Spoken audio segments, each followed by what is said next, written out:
औज़ुबिल्लाहिमिनश्शैतानिर्रजीम बिस्मिल्लाहिर्रहमानिर्रहीम अस्सलाम वालेकुम। उम्मीद करता हूँ कि मुझे सब देखने वाले खैरियत से हैं। तो आज फिर हाजिर हूँ आपके पास एक नई वीडियो और एक नई रेसिपी। और आज अल्हम्दुलिल्लाह मैं आपके साथ शेयर करने जा रहा हूँ बेसन वाली बलियों की रेसिपी। हाँ जी, जिसके हम दही बल्ले बनाते हैं, आज उसका सालन बनाएंगे तो ये बहुत ही मज़ेदार बनता है। तो आपने एक काम करना है, अगर चैनल पे नया है तो इसको सब्सक्राइब कर दें। तो चलिए स्टार्ट करते हैं आज की ये वीडियो को।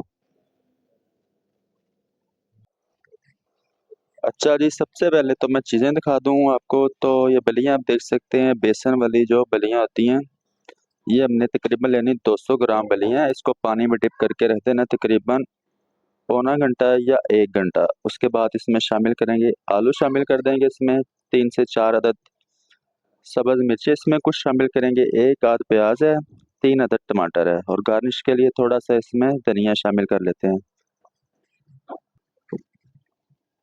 अच्छा, ये आप देख सकते हैं कि प्याज को हमने बारीक बारीक सी कटिंग कर ली है। इसमें 5 से 6 अदद मिर्ची हमने शामिल करने हैं इस तरह से कटिंग करके, और 3 अदद जो टमाटर थे हमारे पास, उनको हमने ग्राइंड कर लिया है।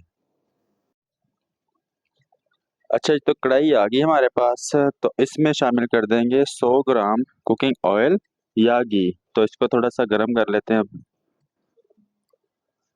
घी गर्म होने के बाद अब इसमें शामिल कर देंगे प्याज। थोड़ा सा लाइट ब्राउन इसको कर लेते हैं हम।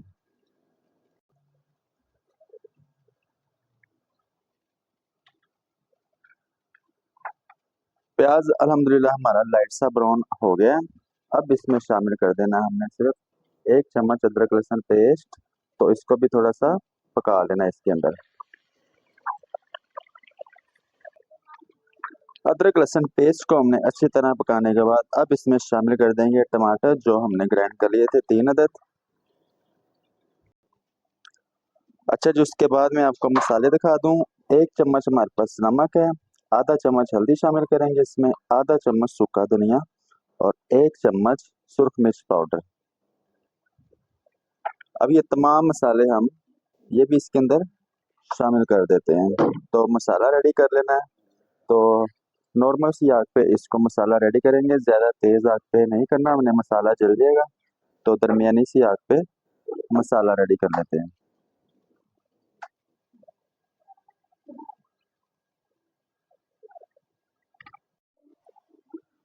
अच्छा, ये तो मसाला हमारा रेडी हो गया। अब इसमें हम शामिल कर देंगे आलू, जो कि 3 से 4 अदद हमने काट लिए थे।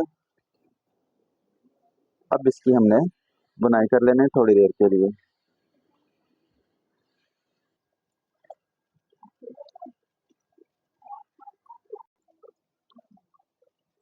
अच्छा जी, आलू की हमने बुनाई अच्छी तरह से कर लिया। अब इसमें पानी शामिल कर देते हैं, तकरीबन हाफ लीटर पानी शामिल कर रहा हूँ। जितनी ग्रेवी आपने बनानी उतना पानी आप इसमें शामिल कर सकते हैं। आधा चम्मच इसमें शामिल करेंगे ज़ीरा पाउडर। तो ये खुशबू के लिए इसको भी पानी जो हमने इसमें शामिल किया, जैसे बॉयल होना स्टार्ट हो जाएगा, अब इस पे रख देंगे ढक्कन। तो आग थोड़ी स्लो कर देंगे, इसको थोड़ी देर के लिए दम लगा देते हैं, ताकि आलू जो इसमें हमने शामिल किए हैं वो थोड़े से पक जाएं। अच्छे तकरीबन 10 मिनट हमने इसको स्टीम दी है आलूओं को। आप ढक्कन उठा के अब देख सकते हैं। तो इसको हम चम्मच की मदद के साथ इस तरह दबा के चेक कर सकते हैं।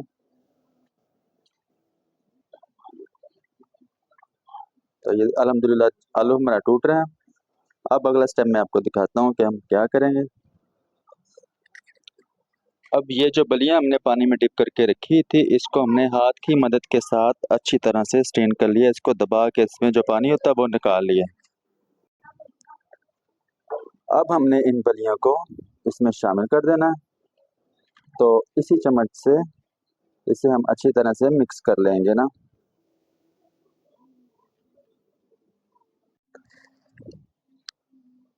5 से 7 मिनट हम इसको पकाएंगे, ज़्यादा नहीं पकाना, क्योंकि हमने इसको पानी में डिप करके रखा हुआ था इनको, तो ये इसमें घुल ना जाए।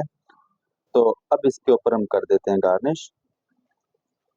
धनिया और जो सब्ज़ मिर्च हमने काट ली थी, इसको हम इसमें डाल के, तो आधा हम पहले डाल के इसको मिक्स कर लेंगे, आधा हम बाद में गार्निश कर लेंगे। अब जो लास्ट स्टेप है हमारा, इस पे हम ऐड कर देंगे आधा चम्मच गरम मसाला पाउडर। तो ये भी खुशबू के लिए, इसको हमने इसमें अच्छी तरह से मिक्स कर लेना है इस तरह चम्मच की मदद के साथ। और इसको आप ज़रूर घर में ट्राई करें, बहुत ही आसान और सिंपल रेसिपी है। तो इसी के साथ हमारी वीडियो होती है मुकम्मल। तो अगर तो आपको ये हमारी आज की वीडियो अच्छी लगी हो तो लाइक कर दें, दोस्तों के साथ शेयर भी किया करें। अगर चैनल पे नए हैं तो इसे सब्सक्राइब करें। तो मिलता हूँ अगली एक और ज़बरदस्त रेसिपी के साथ। अल्लाह हाफिज़।